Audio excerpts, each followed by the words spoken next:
రండి. ప్రజలు మనసుల్లో ఒక ఒక అభిప్రాయాన్ని ఏర్పాటు చేసుకుంటారు. సమయం వచ్చినప్పుడు దాన్ని వ్యక్తం చేస్తారు. ఇప్పుడు ఎడ్యుకేటెడ్ అందరూ గూడా నాకు తెలిసి కూడా చాలా మందితో మాట్లాడినా ఏం మారలేదు సార్ ఇతను. ఇతనేం లాభం లేదు. ఈ రాష్ట్రానికి పనికి రావడం అనేటువంటి భావన ఎడ్యుకేటెడ్ సెక్షన్ మాత్రం అంటూ ఉన్నారు. ఇంకా అటు ఇటు కాకుండా ఉండేటువంటి న్యూట్రల్ ఓటర్స్ కానీ, లేకుంటే కింది అట్టడుగు వర్గాలు గానీ, మాకు నెలకోసారి డబ్బులు పడేటివి, ఇంతకుముందే బాగుండే అనే వాళ్ళు గూడా ఉన్నారు. కాబట్టి ప్రజలందరూ ఇవన్నీ ఎవరికి సార్ పొద్దున్న లేచిన దగ్గర నుంచి జీవన పోరాటం ఉందండి అత్యధిక ప్రజలకు. వాళ్ళు లేచినప్పటి నుంచి వాని ఉద్యోగం ఎట్లా, వాని కూలి పని ఎట్లా, వాడు అప్పులు కట్టుకోవడం ఎట్లా, వాని బతుకు జీవించుకోవడం ఎట్లా, ఇవి ప్రధానమైన సమస్యలుగా ఉన్నాయి తప్ప, జగన్మోహన్ రెడ్డి ఏం మాట్లాడినాడు, లేకుంటే ఈ మామిడికాయలు ఎందుకు కిందేసిన ఇవన్నీ ఆలోచించే పరిస్థితులు లేరు. ఎడ్యుకేటెడు, పేపర్లు చదివేవాళ్ళు, ఇటువంటి వాళ్ళు మాత్రం ఇతని గురించి సదాభిప్రాయం అయితే లేదు. అసహించుకుంటారా, బలపరుస్తున్నారా అని అట్లా మనం తీయలేం కానీ, ఇతని మీద సదాభిప్రాయం అయితే లేదు. ఇతనేం మారలేదు అనేటువంటి ఒక భావన ఉంది. ఆ తర్వాత రెండవది ఏమంటే, ఇప్పుడు మనం చెప్పడం అనేటువంటిది ఆ తర్వాత సంగతి. ప్రజలు ఎప్పటికి కానీ వాళ్ళ జీవన అనుభవంలో నేర్చుకుంటారండి. ఇప్పుడు ఎందుకు అంత పెద్ద ఎత్తున 151 స్థానం నుంచి 11 స్థానాలకు పడిపోయింది వాళ్ళ గ్రాఫు. దానికి వాళ్ళు బటన్ నొక్కుడు కానీ, లేకపోతే 175 సమావేశాలు కానీ, సభలు కానీ, అట్లాగే వాళ్ళ కార్యకర్తల్ని లేదా ఇతర నాయకుల్ని పంపించి ప్రలోభపరిచే ప్రయత్నాలు కానీ, మద్యం డబ్బు లేదా ఇసుక డబ్బు ఇదంతా కూడా ఎన్నికలకు మళ్లించడం కానీ, ఇవన్నీ చేసిన తర్వాతనే కదా 11 స్థానాలు పడిపోయింది. ఎందుకు ఇంత వ్యతిరేకత ప్రజల్లో వచ్చిందంటారు? కాబట్టి ప్రజలు గమనిస్తుంటారు.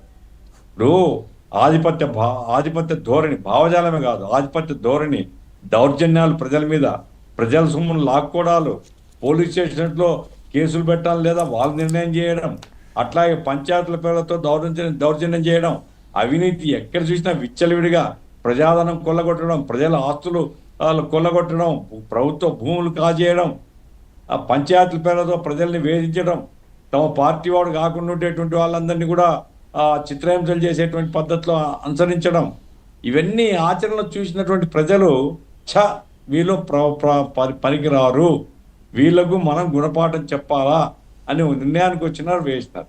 అయితే ఆ అభిప్రాయం పోగొట్టుకొని మళ్ళీ అప్పుడే జగన్మోహన్ రెడ్డి వైపు వస్తారని నేనేం అనుకోవడం లేదు. కానీ ఇక్కడ ఒకటేముందంటే, అంతకంటే అన్యాయంగా పరిపాలన ఉందనుకోండి, అప్పుడు ప్రజల్లో మార్పు రావచ్చు. ఇంకా అప్పుడే ఆ నిర్ణయానికి రాలేరు. 1 సంవత్సరం కదా అయింది. కాబట్టి ఒకటి, కూటమి ప్రభుత్వము ప్రజా సమస్యల్ని పరిష్కారం చేయడానికి మరింత శ్రద్ధ చూపాలా, నంబర్ 1. నంబర్ 2, ప్రజాస్వామ్యయుతంగా పరిపాలన సాగాల. సార్ పరిపాలనకు వచ్చినప్పుడు జగన్మోహన్ రెడ్డి పరిపాలన అంటే way of administration, Jaganmohan Reddy అడ్మినిస్ట్రేషన్కు ఇప్పుడు అడ్మినిస్ట్రేషన్కు పెద్ద తేడా లేదండి. ఇవన్నీ ఎందుకంటే తర్వాత ఎప్పుడైనా చెప్పొచ్చు. మూడవది ఏంటంటే, అవినీతికి అప్పటికి ఇప్పటికి పెద్ద తేడాదండి అడ్మినిస్ట్రేషన్లో అవినీతి అనేది. అందుకోసం వీళ్ళు సరి చేసుకోవాలా, ప్రజల దగ్గరికి పోవాలా. ఇప్పుడు మద్యం సొమ్ము ఎన్ని కొల్లగొట్టినారు అనేది మద్యపానాన్ని సేవించే వాళ్ళందరికీ అది తెలిస్తే కదా ఈ అమ్మ మా డబ్బులన్నీ ఇట్లా కొల్లగొట్టినాడని. అట్లాగే వీళ్ళు చేసిన తప్పులు కానీ, వీళ్ళ అరాచకాలు కానీ ప్రజల్లోకి తీసుకొని పోయేటువంటి మెకానిజము ఆలోచించుకోవాలి వాళ్ళు, కూటమి ప్రభుత్వం. కాబట్టి ఏమైనప్పటికీ ఇప్పటికిప్పుడు ప్రజలు మొత్తం జగన్మోహన్ అన్ని విధాల అసహించుకునే పద్ధతిలో ఉన్నారు అనేది అట్లేం చెప్పలేం మనము. కానీ ఎడ్యుకేటెడ్ సెక్షన్ మాత్రం ఇతను మారలేదు అనేటువంటి ఒక భావన ఉంది. కూటమి ప్రభుత్వం మెరుగ్గా పనిచేయాలనేటువంటి ఒక భావన ఉంది. ఆ కోరిక అయితే ఉంటుంది. కూటమి ప్రభుత్వం బాగా చేయాలి అనే కోరిక ఉంది. ఎందుకంటే వాళ్ళు వేసినది 164 స్థానాలు గెలిపించారు. They are expecting something.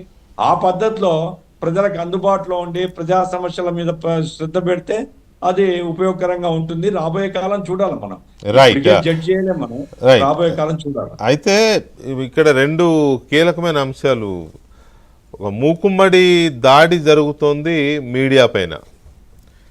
Media వాళ్ళకు నచ్చని మీడియాని ఎంత దారుణంగా